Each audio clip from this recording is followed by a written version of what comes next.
साल 2025 का महाकुंभ प्रयागराज में एक अद्वितीय और दुर्लभ संयोग लेकर आया है। ये केवल 12 वर्षों में एक बार होने वाला कुंभ नहीं, बल्कि 144 वर्षों में एक बार होने वाला महाकुंभ है। ऐसी घटना किसी भी मनुष्य के जीवन में केवल एक बार ही घटित होती है। यह अवसर हमें अपनी संस्कृति, अध्यात्म और सनातन परंपराओं के साथ जुड़ने का अमूल्य मौका देता है। नमस्कार प्रिय दर्शकों, जय श्री राम। आप सभी का हमारे चैनल विद्या ज्ञान सागर में हार्दिक स्वागत है। यहां हम आपके लिए लाते हैं सनातन धर्म की अद्भुत, प्रेरणादायक और सच्ची घटनाओं पर आधारित कथाएं, जो आपके हृदय को सुख और शांति प्रदान करेंगी।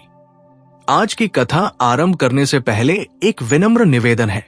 श्रीमद् भगवद गीता और पुराणों में कहा गया है कि अधूरी छोड़ी गई कथा दुख और पाप का कारण बनती है। इसलिए कृपया इस कथा को अंत तक अवश्य सुनें। यदि आप अपनी मां से सच्चा प्रेम करते हैं तो इस वीडियो को लाइक करें, हमारे चैनल को सब्सक्राइब करें और कमेंट में मां लिखकर अपना समर्थन दिखाएं। तो चलिए बिना किसी देरी के आरंभ करते हैं आज की प्रेरणादायक कथा। बहुत समय पहले एक छोटे गांव में रामशरण नामक व्यक्ति रहता था। वो बचपन से ही धार्मिक प्रवृत्ति का था और गंगा स्नान, भजन कीर्तन तथा संतों की संगत में समय बिताने में आनंद पाता था। उसका सपना था कि वो अपने जीवन में महाकुंभ का पुण्य लाभ प्राप्त करे। लेकिन जब वो युवा था तब उसे अपने परिवार की जिम्मेदारियों में इतना उलझना पड़ा कि वो किसी कुंभ में नहीं जा पाया। समय बीतता गया और वो वृद्ध हो गया। एक दिन गांव के मंदिर में पुजारी जी ने घोषणा की, इस बार प्रयागराज में 144 वर्षों बाद महाकुंभ का आयोजन होने जा रहा है। ये महासंयोग बहुत दुर्लभ होता है। जो भी इसमें स्नान करता है उसके 7 जन्मों के पाप समाप्त हो जाते हैं और उसे मोक्ष की प्राप्ति होती है। ये सुनकर रामशरण की आंखों में चमक आ गई। उसे लगा कि ईश्वर ने उसे ये मौका दिया है। लेकिन समस्या ये थी कि अब वो बहुत वृद्ध हो चुका था और अकेले इतनी लंबी यात्रा करना उसके लिए कठिन था। रामशरण ने हिम्मत नहीं हारी। उसने अपने गांव के कुछ युवाओं से सहायता मांगी। गांव के लोगों ने कहा, बाबा, हम आपको प्रयागराज लेकर चलेंगे।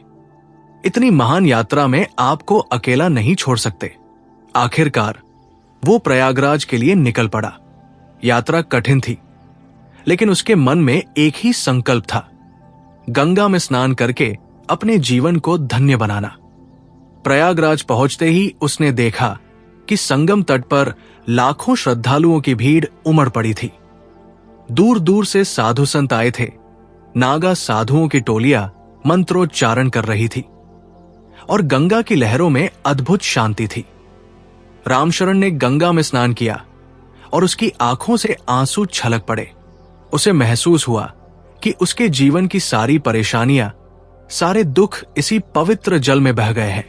तभी एक संत ने उसके कंधे पर हाथ रखा और कहा, बेटा, ये केवल गंगा स्नान नहीं है, ये आत्मा का स्नान है।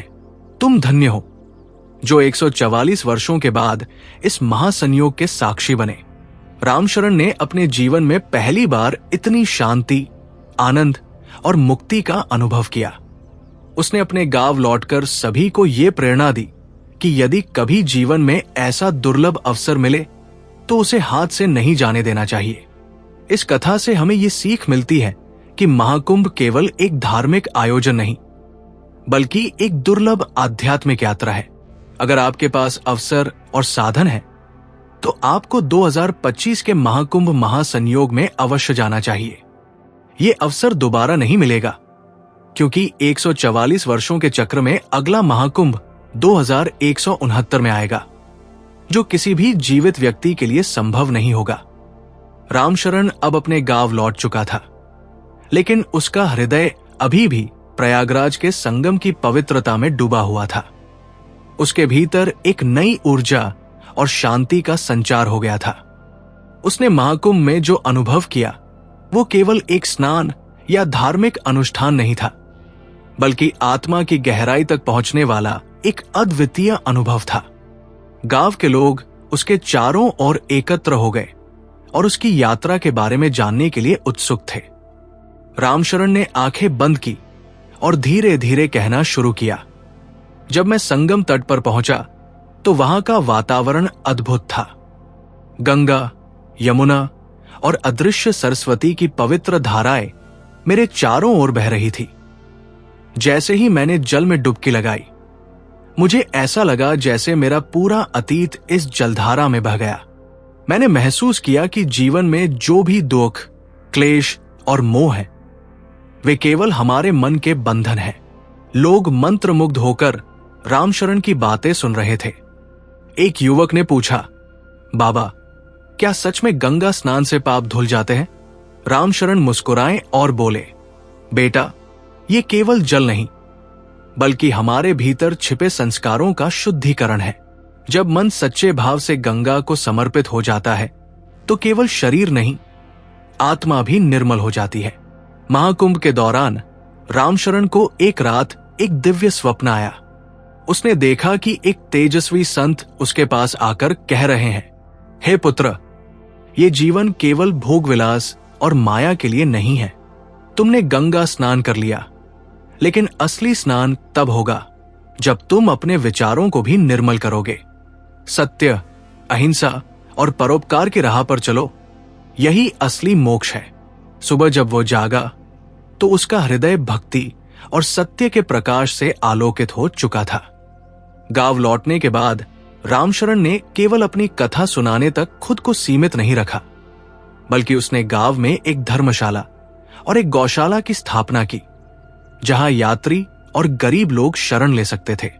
उसने हर पूर्णिमा को गंगा की महिमा पर प्रवचन देना शुरू किया, जिससे गांव के लोग भी आध्यात्मिक पथ पर अग्रसर होने लगे। रामशरण की ये यात्रा केवल प्रयागराज तक सीमित नहीं थी। उसने महसूस किया कि असली कुंभ हमारे भीतर होता है, जहां सत्य, धर्म, करुणा और आत्मशुद्धि की धाराएं मिलती है। वो अब गांव के प्रत्येक व्यक्ति को यही सिखाता था कि हर दिन को एक महाकुंभ मानो, हर कर्म को एक पवित्र स्नान और हर विचार को एक भक्ति का अर्पण। रामशरण की ये यात्रा हमें सिखाती है कि महाकुंभ केवल एक धार्मिक आयोजन नहीं, बल्कि आत्मा के जागरण का अवसर है। 144 वर्षों में आने वाले इस महासंयोग का हिस्सा बनने का अवसर जीवन में केवल एक बार मिलता है। अगर आपको ये मौका मिले तो इसे हाथ से जाने न दें। ये केवल एक यात्रा नहीं, बल्कि जीवन को एक नई दिशा देने का अवसर है। शायद यही ईश्वर का बुलावा हो। रामशरण की कथा अभी समाप्त नहीं हुई थी। प्रयागराज के संगम में गंगा स्नान के बाद उसने एक अद्भुत आध्यात्मिक ऊर्जा महसूस की थी। लेकिन महाकुंभ केवल एक स्नान तक सीमित नहीं था। यह तो एक अलौकिक मेला था, जहां सिद्ध संतों, तपस्वियों और अदृश्य शक्तियों का समागम होता था। गंगा के तट पर हजारों अखाड़े और सन्यासियों के समूह थे। कहीं नागा साधु ध्यान में लीन थे, तो कहीं उड़ते हुए अवधूत देखे जा सकते थे। कहीं दिगंबर संत अपने शरीर को भस्म से ढके हुए मंत्रोच्चारण कर रहे थे, तो कहीं कोई सिद्ध योगी हिमालय की ऊंचाइयों से पहली बार नीचे उतरकर लोगों को दर्शन दे रहा था। रामशरण को इस बात का आभास हो गया था कि महाकुंभ केवल मानवों का नहीं, बल्कि दिव्य आत्माओं का संगम भी है। संगम में स्नान के बाद रामशरण भीड़ से हटकर एक शांत स्थान पर बैठा हुआ था। उसने अपनी आंखें बंद की और गंगा की धारा की आवाज सुनने लगा। तभी एक तेजस्वी संत उसके पास आए। उनकी आंखों में अद्भुत चमक थी और उनके शरीर से एक दिव्य आभा निकल रही थी। संत ने रामशरण की ओर देखा और बोले, तुम यहां केवल स्नान करने नहीं आए हो, तुम यहां सत्य की खोज में आए हो। क्या तुम उसे खोजने के लिए तैयार हो? रामशरण ने सिर झुका लिया और कहा, मुझे मार्ग दिखाइए गुरुदेव। संत मुस्कुराए और बोले, सत्य केवल पुस्तकों में नहीं केवल मंदिरों में है, वो तुम्हारे हृदय में है। जब तुम अपने भीतर की गंगा को निर्मल कर लोगे, तब असली मोक्ष मिलेगा। रामशरण ने उनकी बातें सुनी, लेकिन वो अभी भी उलझन में था। उसने आगे पूछा, गुरुदेव, क्या महाकुंभ में आने मात्र से पाप मिट जाते हैं? संत ने कहा, गंगा का जल तुम्हें बाहर से शुद्ध करता है, लेकिन जब तक तुम अपने मन के विकारों को नहीं धोगे तब तक असली शुद्धि नहीं होगी।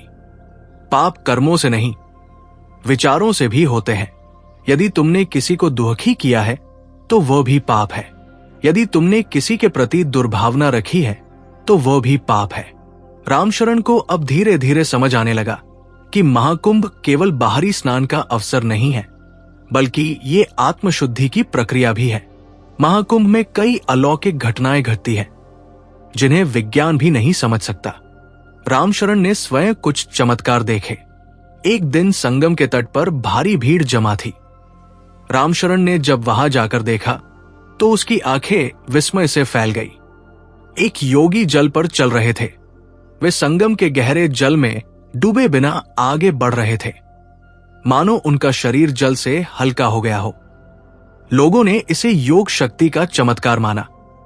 एक अखाड़े में सिद्ध संतों का प्रवचन चल रहा था। वहां एक श्रद्धालु ने संत को भेंट देने के लिए एक नारियल रखा।